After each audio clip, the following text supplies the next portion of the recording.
शुरुआत में हम वेडनेसडे नाम की एक लड़की को देखते हैं जिसका स्कूल में पहला दिन था। इसकी हरकतों और पसंद नापसंद की वजह से ये कोई आम लड़की नहीं लगती थी। स्कूल में आकर जब वो अपने लॉकर को खोलती है तो वहाँ उसे उसका भाई बंधा हुआ मिलता है। वो जैसे अपने भाई को पकड़कर खोलने लगती है तो फौरन उसे कुछ ख्याल आने लगते हैं, जिसमें वो उन लड़कों को देखती है जिन्होंने उसके भाई को यहाँ बंद किया। वो यहाँ से उन लड़कों के पास जाती है उन्हें सबक सिखाने के लिए, जो पूल में तैरने की प्रैक्टिस कर रहे थे। वहाँ वो पूल में बहुत सारी मछलियों को छोड़ देती है जो काटती है। अब सारे बच्चे तो पूल से बाहर आ जाते हैं मगर एक बच्चा नहीं आ पाता और एक मछली उसकी टांग पर काट ले। उसकी सरकत के बाद स्कूल वाले उसे निकाल देते हैं। उसने पहली बार ऐसे नहीं किया था, बल्कि अब से पहले भी वो बहुत सारे स्कूल से निकाली जा चुकी थी, तो इसीलिए उसके माँ बाप उसे एक एकेडमी में ले जा रहे थे, क्योंकि वहाँ वेडनेसडे जैसे बच्चे ही पढ़ते थे, मतलब कि जिनकी हरकतें सबसे हटके होती थी। और वो वहाँ जाना तो नहीं चाहती थी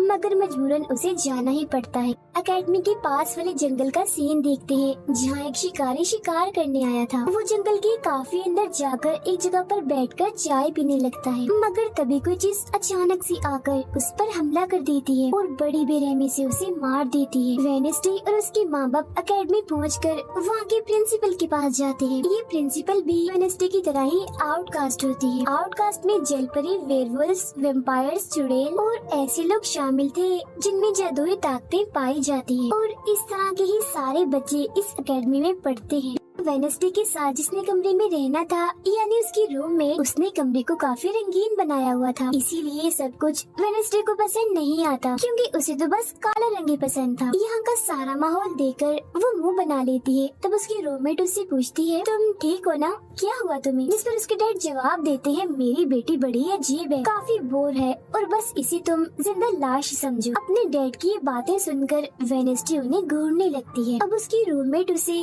पूरी एकेडमी घुमा रही थी कि तभी एक लड़का वहाँ आकर वेडनेसडे से उसकी फेसबुक आईडी मांगता है, जिस पर वो कहती है, मैं कोई भी सोशल मीडिया इस्तेमाल नहीं करती, क्योंकि सोशल मीडिया हड्डियों को सड़ा देने वाली सिर्फ एक बीमारी है और कुछ भी नहीं। जाने से पहले वेडनेसडे की मॉम उसे कहती है, अब तुम यहाँ से कभी भाग नहीं पाओ। जिस पर वो कहती है, देख लीजिएगा, मैं आपसे वादा करती हूँ कि जल्दी मैं यहाँ से भाग जाऊंगी। वहाँ से जाते वक्त उसके डैड वहाँ एक हाथ छोड़ देते हैं ताकि वो वेडनेसडे पर नजर रख सके। उधर जंगल में जब पुलिस छानबीन करने आती है तो उन्हें उस शिकारी की लाश के टुकड़े अलग अलग जगहों पर पड़े मिलते हैं। ऐसा हादसा वहाँ पहली बार नहीं हुआ था, बल्कि तीसरी बार ऐसा हुआ कि एकेडमी के इस जंगल में कोई मारा गया। और वेडनेसडे अपने कमरे की सारी रंगीन चीजें हटा देती है और अपने रूममेट से कहती है, शोर मत करो, कमरे में शांति बनाओ, क्योंकि ये मेरे नॉवल लिखने का वक्त। मगर वो तो गाना लगाकर डांस करने लगती है, जिससे वेडनेसडे को गुस्सा आ गया था और वो उसे गाना बंद करने को कहती है। तो वो रूममेट अपने पंजे दिखाकर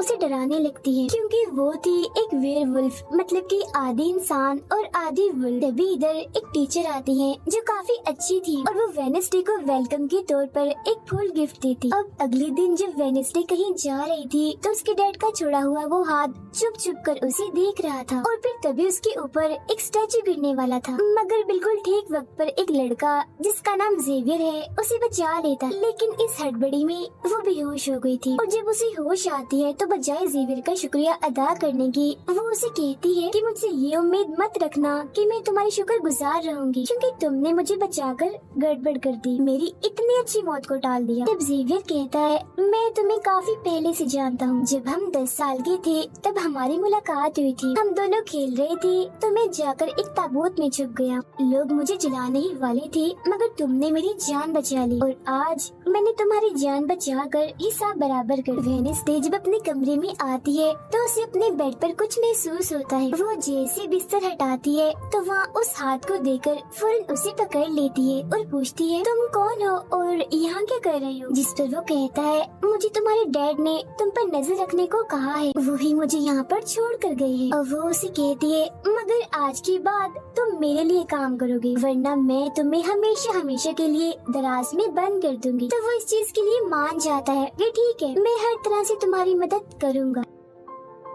अगले दिन प्रिंसिपल वेनेसडे को एक दिमाग के डॉक्टर के पास ले जाती है, क्योंकि उन्हें भी ऐसा महसूस हुआ था कि वेनेसडे का दिमागी तवाज़ुन कुछ ठीक नहीं है। मगर वो वहाँ कोई बहाना बनाकर हाथ की मदद से खिड़की खोलती है और वहाँ से भाग जाती। भागते हुए वो एक आदमी से टकरा जाती है, जिससे फौरन उसे ख्याल आता है, जिसमें वो देखती है कि इस आदमी का अभी एक्सीडेंट होने वाला है, जिसमें वो मर गया है बड़ी बेरहमी से। मगर वो इस बारे में उस आदमी को कुछ नहीं बताती, क्योंकि उसे खून खराबा बहुत पसंद। वो एक होटल में जाती है, जहाँ उसकी मुलाकात एक वेटर से होती है। वो काफी परेशान दिख रहा था, क्योंकि उसकी कॉफी मशीन खराब हो गई। वेनेसडे उसे कहती है, मैं तुम्हारी कॉफी मशीन ठीक कर सकती, लेकिन इसके बदले तुम्हें मुझे स्टेशन पर छोड़ना होगा। जिसके लिए वो मान भी जाता है और वेनेसडे उसकी मशीन ठीक कर देती है। जिस पर वो कहता है, बस थोड़ा सा इंतजार करो, मेरी शिफ्ट खत्म होने वाली है, फिर हम चलते हैं। और वेनेसडे जब वहाँ बैठी इंतजार कर रही थी कि तभी कोई शरारती लड़की आकर उसे परेशान करने लगती है, जिससे उसे गुस्सा आ गया था और वो उन लड़कों को अकेले ही काफी मारती है और अच्छा सबक सिखाती है। अब इतनी ही देर में उस वेटर के डैड, जो एक पुलिस ऑफिसर थे, वहाँ आ जाते हैं। तोड़फोड़ देखकर जब वो अपने बेटे से इस बारे में पूछते हैं, तो वो कहता है, कुछ नहीं, बस वो लड़के कस्टमर्स को परेशान कर रहे थे, तो इसने उन्हें अच्छा सबक सिखा दिया। तभी यहाँ अकेडमी की प्रिंसिपल भी आ जाती है। उनसे सॉरी बोलकर वेनेसडे को यहाँ से ले जाती है। रास्ते में वो उस पर काफी गुस्सा करती है कि आखिर तुमने कैसे अकेडमी से भागने की कोशिश की। तभी उन्हें रास्ते में एक एक्सीडेंट हुआ नजर आता है, जो उसी आदमी का था जिससे वेनेसडे टकराई थी। जो देख प्रिंसिपल घबरा जाती है, कहती है, मेरी दुआ है ड्राइवर को कुछ ना हुआ हो। जिस पर वेनेसडे कहती है, वो तो मर गया है और उसकी गर्दन भी टूट गई है। फिर अकेडमी में आने के बाद वेनेसडे गिटार बजाने लगती है। वो काफी अच्छा बजा रही थी, जिसकी धुन प्रिंसिपल के साथ साथ काफी बच्चों को भी पसंद आती। रूममेट जब कमरे में आती है तो उसकी नजर हाथ पर पड़ती है, जिस बारे में वो वेनेसडे से पूछती है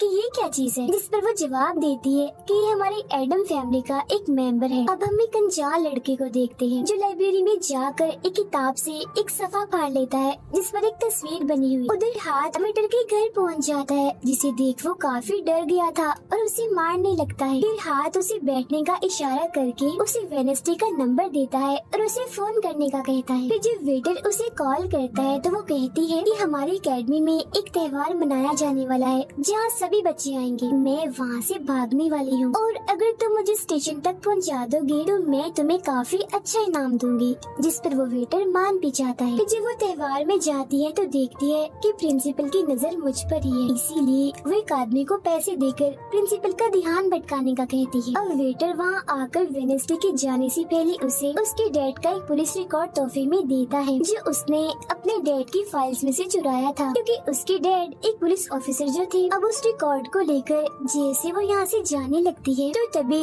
वो उस लड़के से टकरा जाती है, जिसने बुक में से तस्वीर को फाड़ा था। टकराते ही वेनेसडे को उस लड़के की मौत के ख्याल आने लगते हैं कि वो थोड़ी देर में मरने वाला है, जो बहुत ही भयानक थी। वो लड़का अब जंगल की तरफ जाने लगता है तो वेनेसडे भी उसके पीछे जाती है और कहती है, रुक जाओ, जंगल में मत जाओ, तुम्हारी जान को खतरा है, तुम मर जाओगे। मगर तभी वो उसे अपने जादू से उड़ाकर पेड़ पर लगा देता है और कहता है, खतरा मुझे नहीं तुम्हें है, बल्कि तुम खुद ही खतरा हो और मैं सब लोगों को तुमसे बचा रहा हूँ। उस दिन स्टैचू को मैंने ही तुम्हारे ऊपर गिराया था। जिसके बाद वो उसे एक तस्वीर दिखाता है और कहता है, इस तस्वीर में तुम ही हो, जिसे मेरी मॉम ने 25 साल पहले बनाया था और ये उस वक्त की बात है जब वो इस अकेडमी में पढ़ती थी। मरने से पहले उन्होंने कहा था कि इस लड़की इन्हें तुम्हें मुझे रोकना होगा, नहीं तो तुम इस अकेडमी के साथ साथ पूरी दुनिया को ही तबाह कर दोगी। वो बस वेनेसडे को मारने ही वाला था कि तभी एक बड़ा सा मॉन्स्टर आकर उस पर हमला कर देता है और बड़ी ही बेरहमी से उसे मार देता है। इसके बाद हम वेनेसडे को उसके कमरे में देखते हैं, क्योंकि उसने यहाँ से भागने के इरादे को खत्म कर दिया था, क्योंकि अब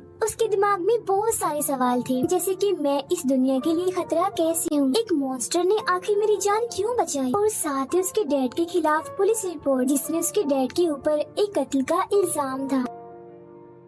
अब अगले दिन पुलिस ऑफिसर वहाँ आते हैं क्योंकि वेडनेसडे ने ये रिपोर्ट लिखवाई थी कि उस अनजान लड़के की मौत मैंने अपनी आंखों से होती हुई देखी जंगल में। मगर पुलिस को वहाँ ना कोई लाश मिलती है और ना ही कोई ठोस सबूत। तो वेडनेसडे से पूछते हैं कि आखिर तुम इतनी रात को जंगल में कर क्या रही थी। इस पर वो कहती है मैंने जंगल में उस लड़के को जाते हुए देखा था और जब मैंने उसका पीछा किया तो देखा कि एक मॉन्स्टर ने आकर उसे मार दिया है, जिसके बाद में बेहोश हो गई। तो फौरन प्रिंसिपल पुलिस ऑफिसर से कहती है उस लड़के का कोई कत्ल नहीं हुआ, वो जिंदा है, बस यहाँ से भाग गया है। इसीलिए आपको वेडनेसडे की बातों का यकीन नहीं करना चाहिए। अक्सर इसे इस तरह के दौरे पड़ते रहते, हम इसका इलाज करवा रहे हैं, जल्दी ये ठीक हो जाएगी। फिर जब प्रिंसिपल वहाँ से जाती है तो वो ऑफिसर से कहती है कि जंगल में कोई तो है जो सबको मार रहा है और उसी ने उस लड़के को भी मारा है। मगर तभी वहाँ वो लड़का आ जाता है जो जिंदा था और बिल्कुल सही सलामत भी। अब अगले दिन जब वेडनेसडे को डॉक्टर के पास ले जाया जाता है तो वो उससे पूछती है कि क्या तुमने ये अफवाह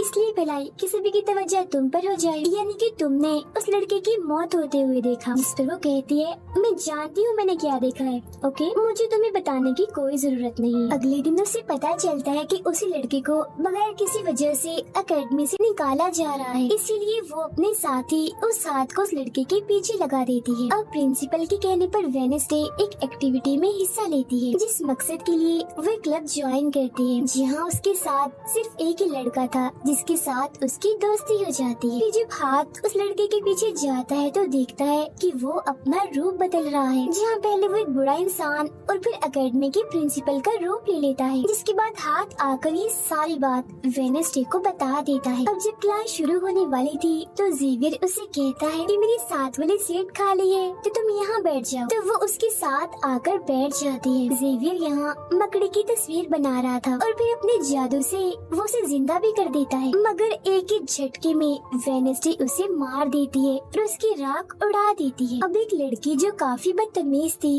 और विलन भी थी, उसकी और वेडनेसडे के बीच काफी बहस हो जाती है क्योंकि दोनों ही एक दूसरे से काफी चिढ़ती थी, एक दूसरे को जरा भी पसंद नहीं करती थी। फिर इसके बाद वेडनेसडे अपनी जगह अपने रूममेट को उस क्लब में भेज देती है जहाँ वो एक्टिविटी की प्रैक्टिस कर रही थी और खुद वो अकेली ही चली जाती है एकेडमी की उस जंगल में मॉन्स्टर को ढूंढने के लिए। वेडनेसडे को वहाँ उस अनजान लड़के का टूटा हुआ चश्मा भी मिलता है, वही अनजान लड़का जिसे मॉन्स्टर को मारता हुआ इसने देखा था। और अब जैसे ही वो इस चश्मे को छूती है तो लाइब्रेरी में उसे वहाँ एक किताब भी दिखती है, तो वो उस किताब को खोजने लाइब्रेरी में चली जाती है, मगर उसे वहाँ उस तरह की कोई भी किताब नहीं मिलती। जिसके बाद वो चुपके से जेवियर के कमरे में चली जाती है क्योंकि वो लड़का और जेवियर एक ही कमरे में रहते थे। वेडनेसडे और हाथ यहाँ पर उस किताब को ढूंढ रहे थे, मगर तभी यहाँ जेवियर आ जाता है, जिस वजह से वो बेड के नीचे छुप जाते हैं। तभी जेवियर के पास वो विलन लड़की भी आती है और उसे कहती है तुम मुझसे क्यों नाराज हो,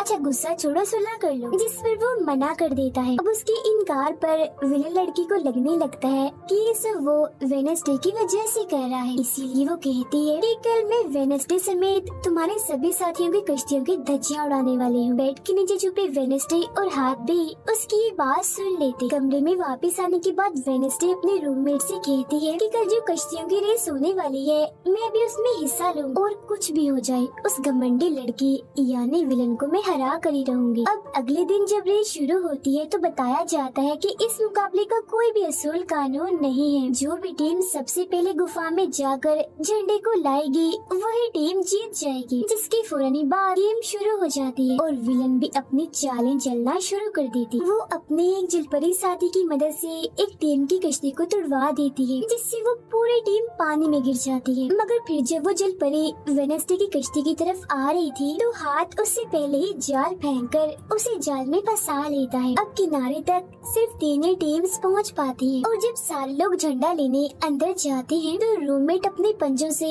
जोकर टीम की कश्ती में छेद कर देती है। फिर सभी के साथ वेडनेसडे जब झंडा लेकर आ रही थी तो उसे ख्याल आता जिसमें वो अपनी ही जैसी एक लड़की को देखती है जिसके हाथ में किताब थी। होश में आने पर झंडा लेकर वो वापिस से कश्ती में चली जाती है। जोकर की कश्ती तो छेद होने की वजह से वहीं पर ही डूब जाती है, जबकि जल परी दोबारा से वेडनेसडे की कश्ती पर हमला करने लगती है, मगर हाथ पानी में जाकर जल परी को जोर से मुक्का मार। अब वेडनेसडे अपनी कश्ती से बहुत सारे तीर निकाल कर विलन की कश्ती में छेद कर देती है, जिससे उसकी कश्ती डूब जाती है और वेडनेसडे की टीम इस रेस को जीत जाती है। अब ये 4 साल में पहली बार हुआ था जब उस विलन को किसी ने हराया था, इसीलिए आज वो गुस्से में आग बबूला हुई। रात के वक्त वेडनेसडे एक स्टैचू के पास जाती है जिसके हाथ में किताब थी। किताब पर लिखी एक पहेली को जैसे ही वो सुलझाती है तो वहाँ एक रास्ता खुल जाता है। जैसे ही उसके अंदर जाती है तो देखती है कि यहाँ उसकी मॉम डैड के अलावा और भी बहुत सारे लोगों की तस्वीरें लगी हुई हैं। उसे वहाँ वो किताब भी मिल जाती है जिसकी वो तलाश कर रही थी, मगर जैसे वो उस किताब को वहाँ से लेकर जा रही थी कि तभी अचानक से कोई आकर उस पर हमला कर देता है, जिससे वो बेहोश हो जाती है। अब उसे जैसे होश आती है तो देखती है कि उसे कुछ लोगों ने बंदी बनाया हुआ है, जिन्होंने मास्क भी लगाए हुए थे, मगर उनकी आवाज सुनते ही वेडनेसडे उन्हें पहचान लेती है और कहती है कि मैंने तुम्हें पहचान लिया है, तुम अपने अपने मास्क हटा सकते हो। असल में ये लोग और कोई नहीं बल्कि विलन और उसके साथी थे। इसी दौरान वो अपनी रस्सी भी खोल चुकी थी और वहाँ से जाने लगती है, मगर जाते जाते वो कहती है तुम सब छोटे बच्चे हो, अगवा करना भी तुम्हें ठीक से नहीं आता। वापस आने के बाद वो उस तस्वीर को किताब पर लगाकर मुकम्मल करती है, जिसे उस लड़के ने किताब से फाड़ लिया था और वो उसे पढ़ने लगती। अब अगले दिन प्रिंसिपल सभी बच्चों को एक प्रोजेक्ट देती है जिसमें उन्हें शहर की सारी दुकानों पर जाकर काम करना था। शहर पहुंचने के बाद वेडनेसडे जेवियर को वो किताब दिखाकर पूछती है कि क्या तुम इस किताब को पहचानते हो, जिस पर वो कहता है हाँ, इस किताब को लेकर मेरे और उस लड़के के बीच में लड़ाई भी हुई थी, जिसके बारे में तुमने कहा था कि मॉन्स्टर ने उस पर हमला कर दिया था। ये किताब एक जादूगर की है और 30 सालों से भी ज्यादा पुरानी है, तो तुम इसके साथ क्या कर रही हो। ये सुन वो उससे पूछती है तुम उस जादूगर के बारे में और क्या जानते हो। वो कहता है कुछ खास नहीं, अगर तुम उस जादूगर के बारे में जानना चाहती हो तो तुम्हें उसके घर जाना होगा, जो काफी पुराना एक खास घर है। अकेडमी के सारे बच्चे भी अलग अलग दुकानों में जाकर काम करने लगते हैं। वेडनेसडे एक वेट्रेस बनी थी, मगर उसका नखरा गुस्सा देखकर कोई भी उसे खाने की चीज नहीं लेता। वेडनेसडे का दोस्त पेस्ट्री खा रहा था कि तभी शरारती बच्चे आकर उसे परेशान करने लगते हैं और बस फिर होना क्या था, वेडनेसडे वहाँ आती है और उन्हें खूब मारती है। इसके बाद वो अपने उस दोस्त को लेकर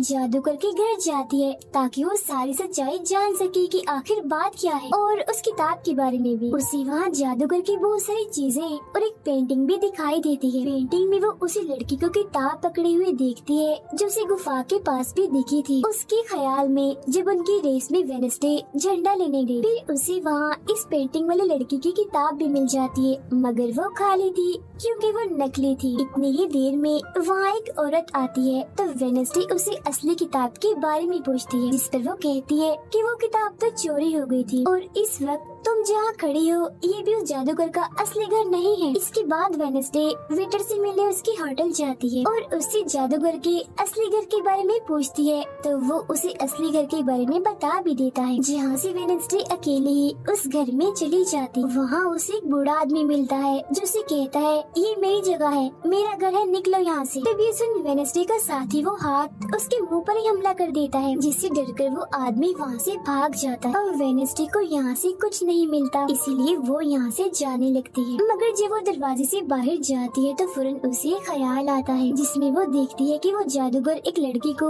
चुड़ैल साबित करके इस घर में बंद कर देता है, जहाँ उससे पहले और भी बहुत सारे लोग बंधे हुए थे। ये सारे लोग आउटकास्ट के थे, यानी कोई वेम्पायर था, कोई जलपरी, कोई वेयरवुल्फ तो कोई चुड़ैल। इसीलिए जादूगर इन सबको शैतान समझता था। इस तरह के सभी लोगों को यहाँ कैद करने के बाद वो इस पूरे घर में आग लगा देता है। वो बच्ची जिसे जादूगर ने चुड़ैल साबित किया था वो अपनी मॉम को आजाद करने की कोशिश करती है, मगर नहीं कर पाती क्योंकि सभी लोगों को जंजीर की मदद से जमीन के साथ बांधा हुआ था। सिर्फ वो बच्ची ही आजाद थी, इसीलिए अपनी माँ के कहने पर उसे बेसमेंट के जरिए वहाँ से भागना पड़ता है। जिसके बाद वो जादूगर जो बेहद ही जालिम था सभी आउटकास्ट के लोगों को जला देता है। तभी वो लड़की वेडनेसडे के पास आती है और कहती है वो बहुत ही जालिम है, हम सबको मार देगा। तब इतनी ही देर में वो जादूगर भी वहाँ आ जाता है, जिससे वेडनेसडे डर जाती है और वापस से होश में मतलब कि मौजूदा वक्त में आ जाती है। होश में आते वो हाथ से कहती है, मैंने उस लड़की को देख लिया,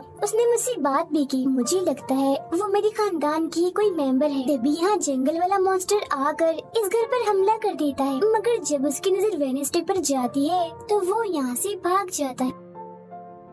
वेडनेसडे और हाथ उसका पीछा करते हैं, मगर देखते हैं कि मॉन्स्टर के कदमों के निशान तो इंसानी पैरों के निशान में बदल गए। अगले दिन उस जादूगर की मूर्ति को इज्जत के तौर पर इस जगह पर लगाया जाने वाला था, क्योंकि शहर के लोग तो उसे अपना हीरो ही मानते थे। और आज वेडनेसडे को वहाँ गिटार बजाने के लिए बुलाया गया था, लेकिन वो लोग जैसे मूर्ति लगाकर अपना काम करने लगते हैं तो तभी वो हाथ तेली फेंक कर मूर्ति को आग लगा देता है, क्योंकि वेडनेसडे के कहने पर उसने पहले ही मूर्ति पर पेट्रोल डाल दिया था। आग देखकर सारे लोग वहाँ से भाग जाते हैं, मगर वेडनेसडे अभी भी वहाँ बैठी गिटार बजा रही होती है। साथ ही वो मूर्ति को जलता हुआ देखकर खुश भी हो रही थी। अब प्रिंसिपल को वेडनेसडे पर ही शक था, मगर उसके खिलाफ प्रिंसिपल के पास कोई सबूत नहीं था। अब जादूगर के जिस पुराने घर में वेडनेसडे गई थी, जहाँ वो बूढ़ा आदमी था, वो अभी भी वही रुका हुआ था, मगर तभी वो मॉन्स्टर वहाँ आता है और उस बूढ़े आदमी पर हमला कर देता है। लेकिन मरते मरते वो बूढ़ा आदमी मॉन्स्टर की 2-3 तस्वीरें अपने कैमरा में बना ही लेता है। पुलिस को जब ये खबर मिलती है तो फौरन छानबीन करने पहुंच जाती है, जहां उन्हें बूढ़े आदमी के कैमरा से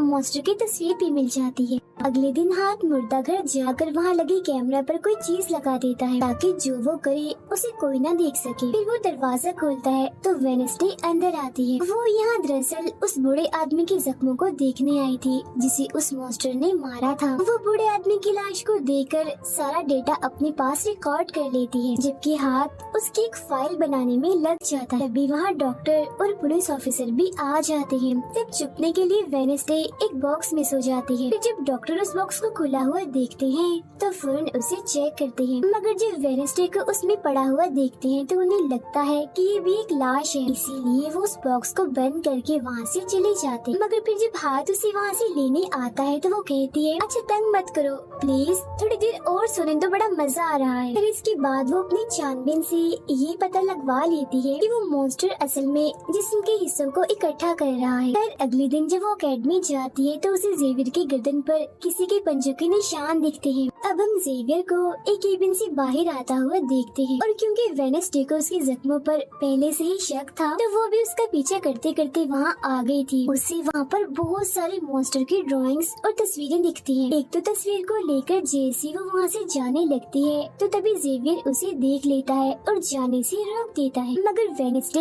उसका ध्यान भटकाने के लिए उसे बस एक ही बात कह देती है कि क्या तुम आज रात होने वाली डांस पार्टी में मेरे साथ चलोगे। जिसके बाद वो जेवियर की बनाई मॉन्स्टर के ड्राइंग्स ले जाकर पुलिस ऑफिसर को दे देती है, जिस पर वो कहते हैं इससे हम किसी को भी नहीं पकड़ सकते, कोई ठोस सबूत लेकर आओ। अब वेडनेसडे अपनी सारी रिसर्च को अपने दोस्त के सामने रख देती है ताकि वो उसकी मदद कर सके। उनमें से एक ड्राइंग को देखकर उसका दोस्त कहता है कि मैं इस जगह के बारे में जानता हूँ। जिसके बाद वो वेडनेसडे को उस जगह पर ले जाता है, जो एक गुफा थी जिसके अंदर जाकर उन्हें बहुत सारी हड्डियाँ और एक हथकड़ी भी मिलती है। थोड़ा छानबीन करने पर उसे वहाँ एक नोकदार बड़ा सा नाखून भी मिलता है, जिसे वो अपने पास रख लेती है। जिसके बाद वो जेवियर के पेंटिंग वाले केबिन में जाती है और डस्टबिन से एक कपड़ा जिस पर खून लगा हुआ था उसे निकाल कर अपने पास रख लेती। फिर जैसे वो वहाँ से जाने लगती है तो तभी वहाँ जेवियर आ जाता है और उसे पूछता है, तुम यहाँ मेरे केबिन में क्या कर रही हो। उसकी बात डालकर वो उसे पूछती है,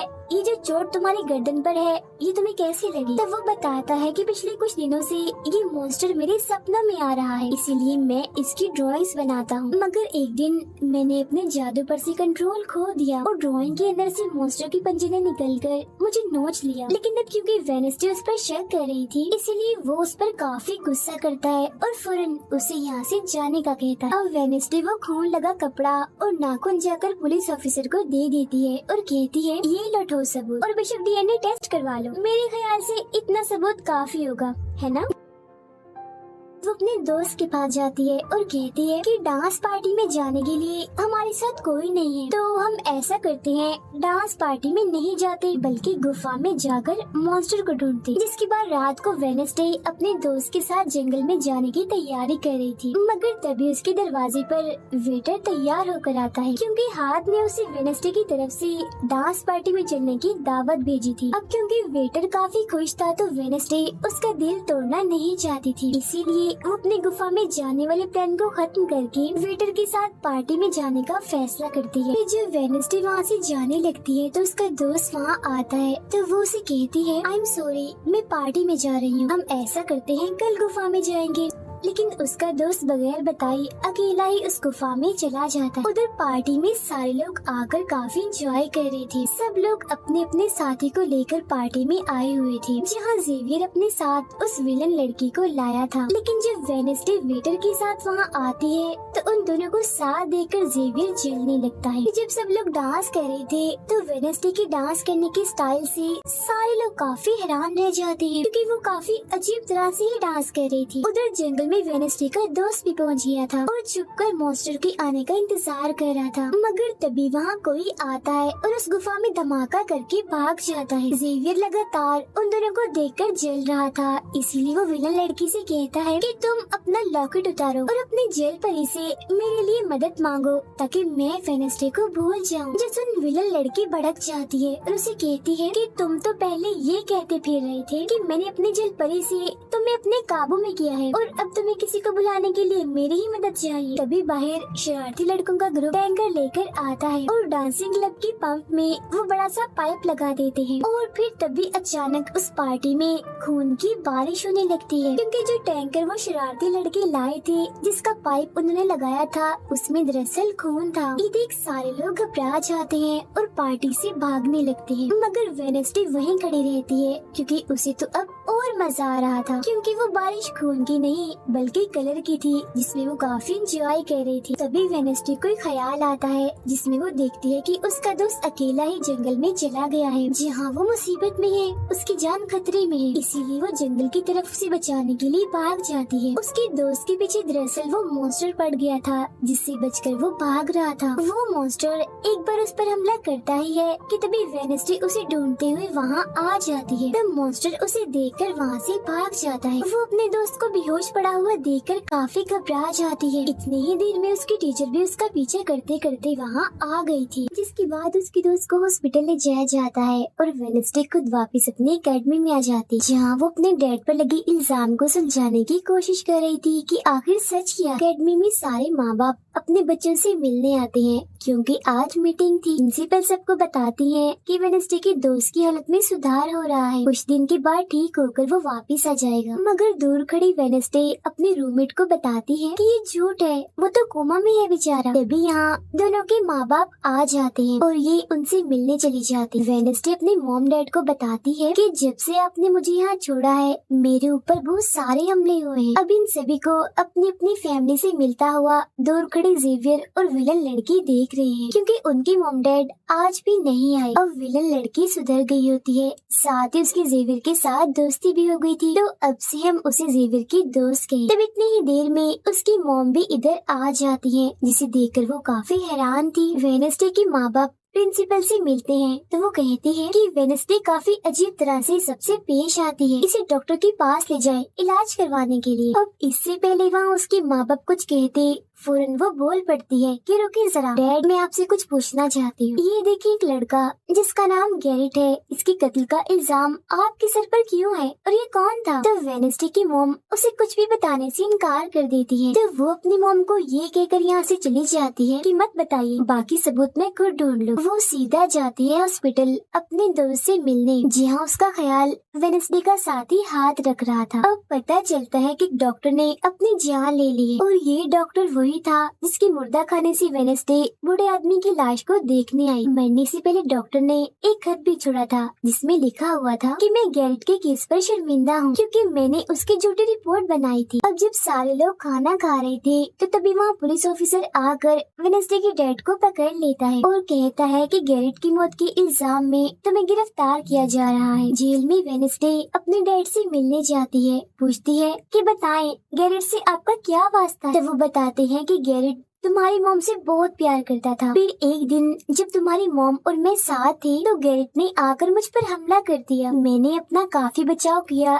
जिस दौरान गलती से उसकी मौत हो गई। ये सुन वेडनेसडे को उनकी बात थोड़ी झूठी लगती है। फिर वो पुलिस ऑफिसर के पास जाती है, कहती है मेरे डैड ने गैरेट को नहीं मारा और ये उनके खिलाफ साजिश की जा रही है। जिस पर वो कहता है दुनिया तुम्हारे हिसाब से नहीं चलती, हमारे पास सबूत आ गए हैं तुम्हारे डैड के खिलाफ। वो कहती है मैं नहीं मानती और मेरा ख्याल है कि जिसने मेरे दोस्त को मारने की कोशिश की उसने ही गैरेट को मारा होगा। पार्क में रूममेट अपनी मॉम के साथ बैठी थी, जहाँ उसकी मॉम चाहती है कि वो पूरी तरह एक वेयरवुल्फ बन जाए और वो उसे एक डॉक्टर के पास जाने का कहती है, मगर रूममेट ऐसा नहीं चाहती, इसलिए वो यहाँ से चली जाती है। अब वेडनेसडे अपनी मॉम के पास जाती है ताकि वो सारी सच्चाई जान सके। उसकी मॉम खुफिया लाइब्रेरी में थी। वो अपनी मॉम से कहती है कि आपने मुझे इस अकेडमी में इसलिए भेजा ना ताकि मैं हमेशा आपकी परछाई बन के रहूं। जिस पर उसकी मॉम कहती है कि ये सिर्फ अकेडमी ही नहीं बल्कि पहले यहाँ एक ग्रुप हुआ करता था जिसकी बुनियाद तुम्हारे डैड की फैमिली की एक औरत ने रखी थी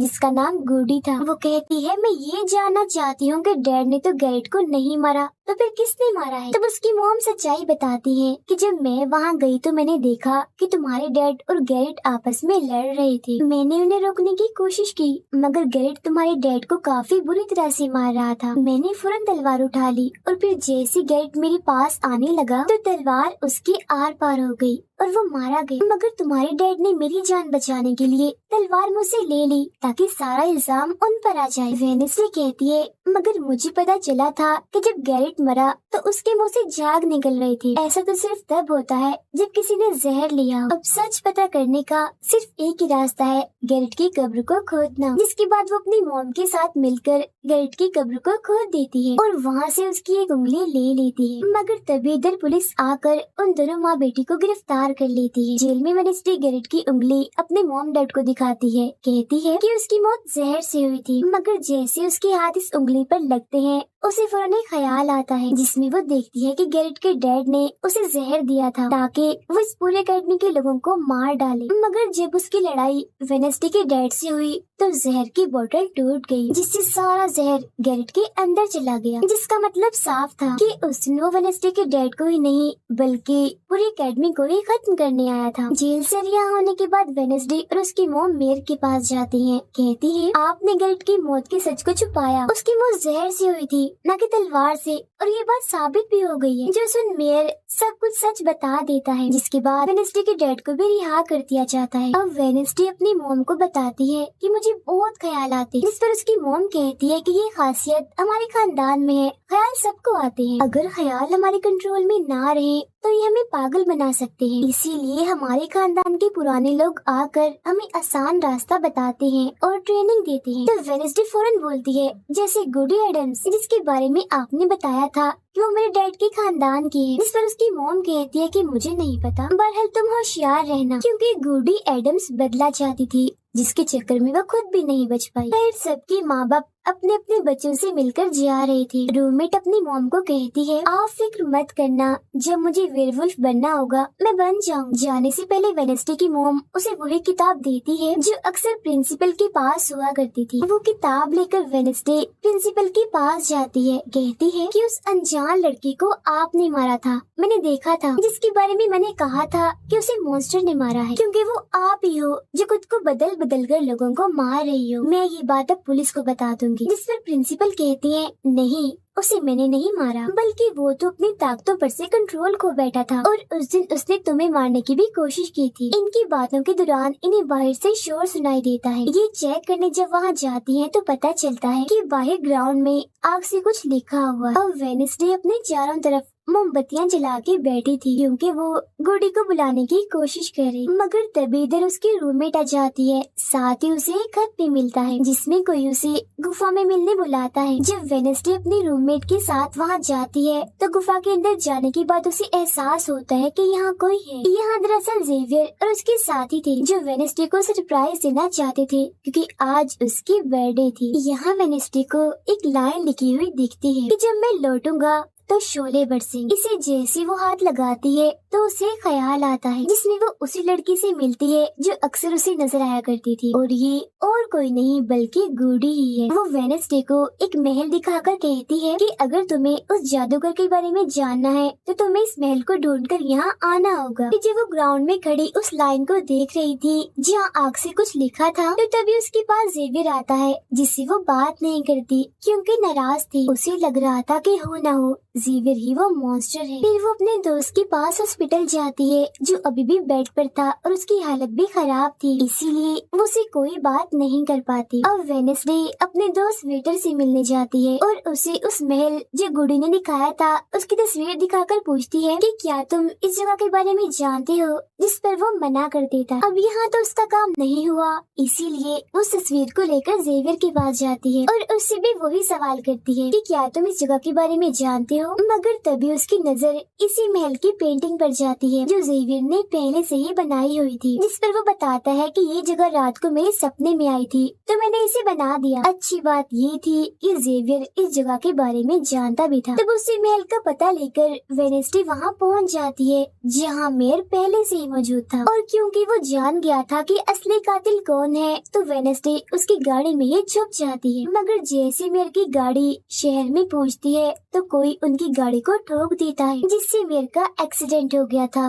वो काफी जख्मी हो जाते हैं, उनकी हालत मरने वाली हो गई। फिर अब रात के वक्त वेडनेसडे वेटर और अपने रूममेट के साथ उसी महल में आती है। यहाँ उसे ऐसा महसूस होता है जैसे कोई इधर रह रहा है क्योंकि मोमबत्तियाँ गर्म थी और एक कमरा बिल्कुल साफ था। इतनी ही देर में वो मॉन्स्टर भी यहाँ आ जाता है जिससे बचने के लिए ये लोग छुप जाते हैं। ये लोग देखते हैं कि जिन जिन लोगों पर मॉन्स्टर ने हमला किया था उनके जिस्म के कटे हुए हिस्से यहाँ पर पड़े हुए हैं। अब वेडनेसडे अपने दोस्तों को मॉन्स्टर से बचाना चाहती थी, इसीलिए वो उन्हें यहाँ से ले जाती है। ये वेटर के घर जाते हैं जहाँ जैसे उसकी डैड आती है तो वेडनेसडे उन्हें कहती है कि मैं आपको कुछ दिखाना चाहती हूँ, क्योंकि वो पुलिस ऑफिसर जो थे वो जब उन्हें महल में ले जाती है तो वहाँ पर कुछ भी नहीं था। मतलब जिस्म के कटे हुए हिस्से जो पहले यहाँ पर रखे हुए थे अब वो वहाँ पर नहीं पड़े थे, जिससे पुलिस ऑफिसर को गुस्सा आ जाता है और वो कहते हैं कि आज के बाद तुम मेरे बेटे से नहीं मिलोगी। अब जब वेडनेसडे एकेडमी आती है तो वहाँ उसे प्रिंसिपल मिलती है जो कहती है कि तुम्हें मैंने कहीं भी जाने से मना किया था मगर तुमने मेरी बात ना मानकर अच्छा नहीं किया। जिस पर वो जवाब देती है मैं सच का पता लगवाने गई थी इसलिए मैं माफी नहीं मांगूंगी, मैंने कुछ गलत नहीं किया है। जिसके बाद वो प्रिंसिपल को एक पेंटिंग भी दिखाती है जिसमें वो जादूगर था और वेडनेसडे खुद थी। बताती है कि इसीलिए वो अनजान लड़का मुझे मारना चाहता था क्योंकि उसे लग रहा था कि एकेडमी के लिए मैं खतरा हूँ, मगर खतरा दुश्मन कातिल तो कोई और ही है, जबकि मैं तो इस एकेडमी और सबको बचाना चाह रही हूँ तो मुझे एक मौका मिलना चाहिए। प्रिंसिपल कहती है नहीं, तुम कहीं नहीं जाओगे, आगे से ऐसी कोई भी गलती की तो मैं तुम्हें एकेडमी से निकाल दूंगी। और वहाँ से वो ये कहकर चली जाती है। वो जब अपने कमरे में वापस आती है तो देखती है कि रूममेट अपना सामान पैक कर रही है क्योंकि वो यहाँ से जा रही है। वो गुस्से में वेडनेसडे से कहती है कि तुम्हें सिर्फ अपना काम में निकलवाना आता है, फिर चाहे इसके लिए तुम्हारे दोस्तों की जान क्यों न चली जाए। आज वो अजीब सा मॉन्स्टर हमें भी मार देता। जिसके बाद वो यहाँ से चली जाती है। अब वेडनेसडे बिल्कुल अकेली रह गई थी, इसीलिए कमरे में एक जगह बैठकर वो उस बॉक्स को देखने लगती है जो वो जादूगर के महल से चुरा कर लाई थी। उसे बॉक्स के नीचे एक खत मिलता है जिसमें वेडनेसडे की अपनी ही बहुत सारी तस्वीरें होती हैं, जो देख वो कहती है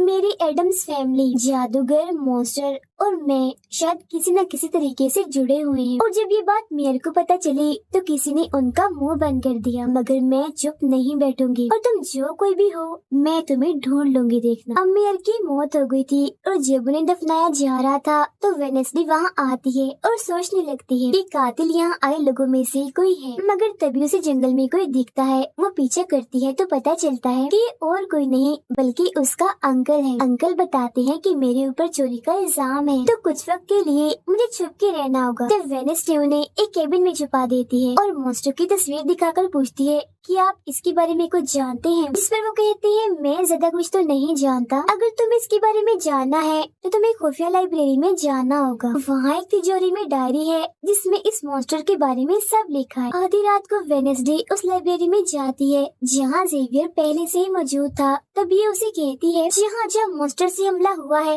वहाँ तुम पाए गए हो, तो हो ना हो मॉन्स्टर तुम ही हो। मगर वो उसकी बात को अनसुनी करके यहाँ से चला जाता है। तभी इधर उसके अंकल आते हैं। ये मिलकर डायरी को ढूंढ लेते हैं जिसमें इस मॉन्स्टर के बारे में सब कुछ लिखा था कि ये मॉन्स्टर किसी के कंट्रोल में भी आ सकता है और फिर बस ये अपने मालिक के कहने पर ही काम करता है। रात के वक्त वो अपने साथी हाथ को कहती है कि मैं वेटर से मिलने जा रही हूँ, तब तक तो मेरी डायरी का ख्याल रखना। ये जब वेटर के साथ गुफा के अंदर जाती है तो देखती है कि यहाँ उसने गुफा को सजाया हुआ है क्योंकि वो उसे शादी के लिए पूछने वाला था। वापिस आकर वेडनेसडे देखती है कि उसके कमरे का सारा सामान इधर उधर बिखरा पड़ा है और उसकी डायरी कोई चुरा कर यहाँ से ले गया है। फिर जैसे वो अपने साथी हाथ को देखती है तो घबरा जाती है क्योंकि उसकी हथेली में किसी ने चाकू आर पार कर दिया था और अब उसमें जान नहीं थी, वो मर गया था। फिर वो हाथ को लेकर जल्दी से अपने अंकल के पास आती है और दुखी होती हुई कहती है, प्लीज अंकल कैसे भी करके हाथ को जिंदा कर दीजिए। तब अंकल बार बार बिजली के झटके उसे देते हैं जिससे वो जिंदा हो जाता है। वो उसे पूछती है,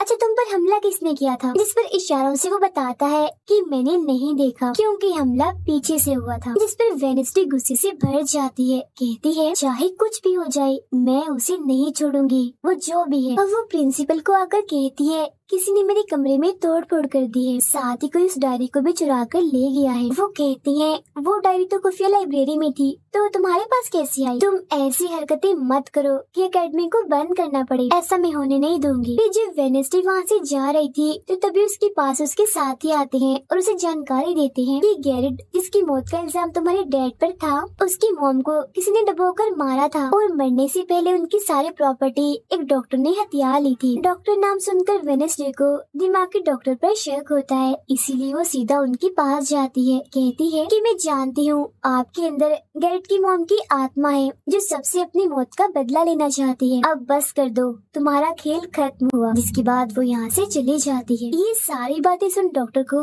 जरा भी समझ नहीं आती कि क्या बोल रही थी, इसीलिए वो फौरन प्रिंसिपल को कॉल करती है। कहती है वेडनेसडे आई थी, उसका बर्ताव काफी अजीब था, उल्टी उल्टी बातें कर रही थी वो। अब तभी यहाँ मॉन्स्टर आ जाता है जो डॉक्टर पर हमला करके उन्हें मार देता है। अब डॉक्टर तो मर गई थी, इसीलिए वेडनेसडे की शक की सुई अब जेवियर पर आ जाती है, इसीलिए वो उसे मिलने उसके कैबिन में जाती है। यहाँ उसे मरे हुए लोगों का सामान भी मिलता है जिससे उसका शक और पक्का हो जाता है। अब तभी इधर पुलिस भी आकर जेवियर को पकड़ लेती है क्योंकि पुलिस को यहाँ पर वेडनेसडे ने ही बुलाया था। अब जब वेडनेसडे कमरे में आती है तो उसकी रूममेट वापस आ गई थी। कहती है तुम्हारा और मेरा कोई ताल्लुक है, मैं तुम्हारे साथ रहना चाहती हूँ, मैंने तुम्हें और हाथ को बहुत याद किया। फिर इसके बाद वेडनेसडे वेटर के पास जाती है जहाँ उसे फिर से कुछ ख्याल आने लगते हैं जिनमें वो देखती है कि मॉन्स्टर और कोई नहीं बल्कि वेटर ही है जिसे वो पसंद करती है। मगर फिलहाल वो उसे कुछ नहीं कहती, उसे एक जगह पर लाती है और फिर कहती है कि जेवियर को तो फंसाया जा रहा है जबकि असली मॉन्स्टर तो तुम ही हो। मगर वो इसके लिए बार बार मना करता है। तभी यहाँ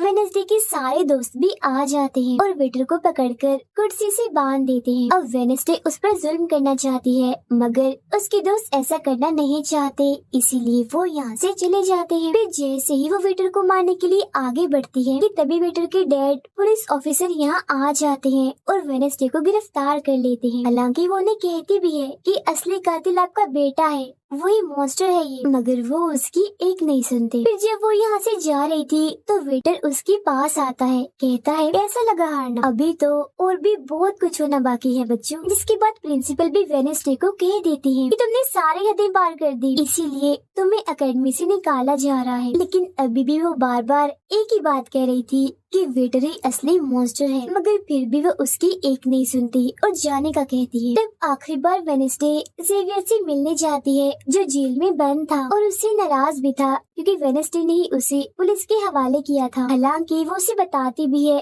कि मॉन्स्टर वेटर है और उसने मेरे जरिए तुम्हें फंसाया है। वो उसकी एक नहीं सुनता, कह देता है कि सारी मुसीबत की जड़ तुम हो, अगर तुम ये एकेडमी छोड़ के चली जाओगी तो कुछ भी गलत नहीं होगा। ये बात सुनने के बाद वो एक सेकंड भी नहीं रुकती और यहाँ से चली जाती है। वो अपने कमरे में आकर अपना सारा सामान पैक करती है, जिसके बाद वो सभी से आखिरी मुलाकात करती है। सबसे आखिर में वो अपने दोस्त से मिलने हॉस्पिटल में जाती है। कहती है मैं तो जा रही हूँ, तुम अपना ख्याल रखना और हाँ बाहर मत निकलना, बाहर मॉन्स्टर हो सकता है। और उस दिन गुफा में धमाका करने वाला और कोई नहीं बल्कि प्रिंसिपल ही थी। जिस पर वो कहता है नहीं, धमाका करने वाले के जूते लाल थे, जबकि प्रिंसिपल कभी भी लाल जूते नहीं पहनती। ये बात सुनकर वेडनेसडे को पता चल जाता है कि असली कातिल कौन है। वो अपनी उसी टीचर के पास जाती है जिसे सब पसंद करते थे और कहती है बाकी लोग तो बिला वजह मारे गए हैं, जबकि असली कातिल तो तुम ही हो। तुमने ही वेटर को अपने कंट्रोल में करके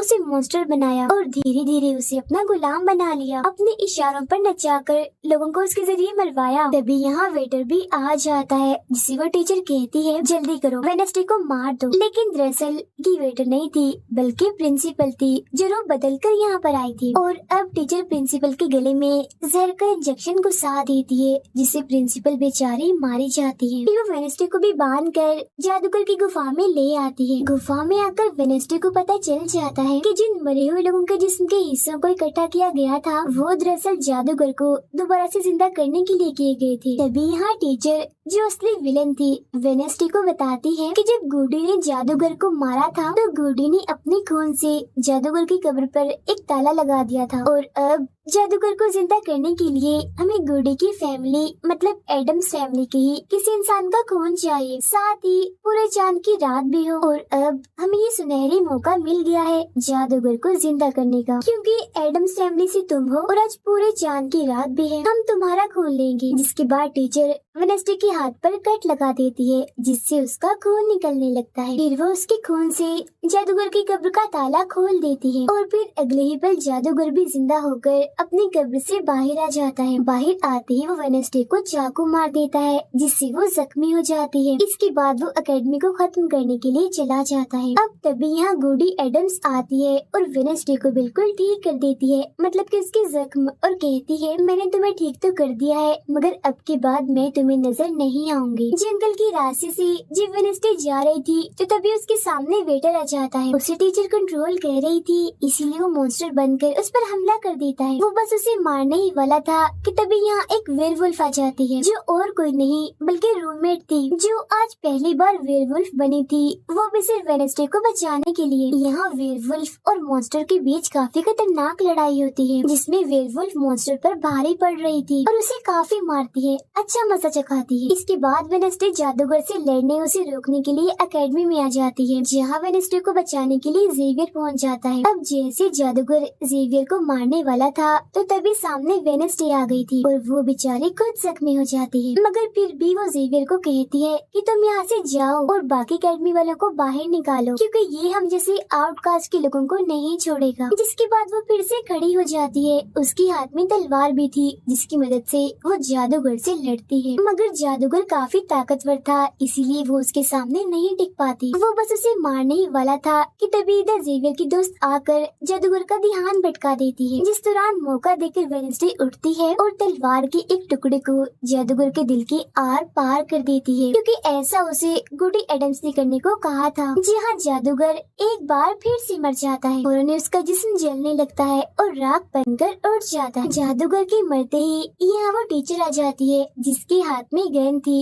जिसे वो वेडनेसडे पर तान देती है क्योंकि वो उसे मारना चाहती है, मगर तभी यहाँ वेडनेसडे का दोस्त भी आ गया था जिसके पास बहुत सारी मधुमक्खियाँ थी। वो उन सभी मधुमक्खियों को टीचर पर छोड़ देता है जिससे उसका भी काम तमाम हो जाता है। जब वेडनेसडे अपने मिशन में कामयाब होकर बाहर आती है जहाँ सारे लोग खड़े थे तो वो वहाँ अपने रूममेट को भी देखती है जो अब वेयरवुल्फ से अपने असली रूप में आ गई थी। यहाँ वो दोनों पहली बार गले मिलती हैं, मगर हैरत अब वेडनेसडे को कोई भी ख्याल नहीं आ रहा था। कुछ वक्त के बाद वेडनेसडे अपना नॉवल भी पूरा कर लेती है, मगर वो इसका एंड नहीं करती, इन्हीं की उसे खत्म नहीं करती और आगे बस एक सवालिया निशानी छोड़ देती है। वो जेवियर से मिलने जाती है जहाँ वो उसे गिफ्ट देता है जिसमें मोबाइल था। वो इस गिफ्ट को ले तो लेती है मगर कुछ नहीं कहती और वहाँ से चली जाती है। फिर जब वो अपनी गाड़ी में थी तो उसके पास मैसेज आता है जिसमें उसकी कुछ तस्वीरें थी और साथ ही ये मैसेज भी था कि मैंने तुम पर नजर रखी हुई है, जिससे वो सोच में पड़ जाती है कि टीचर तो मर गई है, मगर अब उसके बाद ये कौन है जो सब कर रहा है। इसी सोच में वो अपने घर के लिए निकल जाती है। जिसके बाद हम पुलिस की गाड़ी को देखते हैं, इसमें वो वेटर को बांधकर कहीं ले जा रहे थे क्योंकि उन्हें भी पता चल गया था कि यही असली मॉन्स्टर है, इसे बस कोई कंट्रोल करता है। मगर तभी अचानक से वेटर दोबारा मॉन्स्टर बन जाता है और सभी पुलिस वालों को मार देता है, जिसका मतलब ये था कि टीचर की तरह अभी भी कोई है जो इसे कंट्रोल कर रहा है और वो लोगों को मरवाता रहेगा इसके जरिए। और ये अनजान इंसान वही हो सकता है जिसने वेडनेसडे को मैसेज किया, यानी कि अभी भी कोई है जो एकेडमी को बंद करवाने में लगा है। और मॉन्स्टर के जरिए खून खराबा कत्ल होना आम ही रहेगा। और इसी के साथ ही ये सीजन इधर ही खत्म हो जाता है।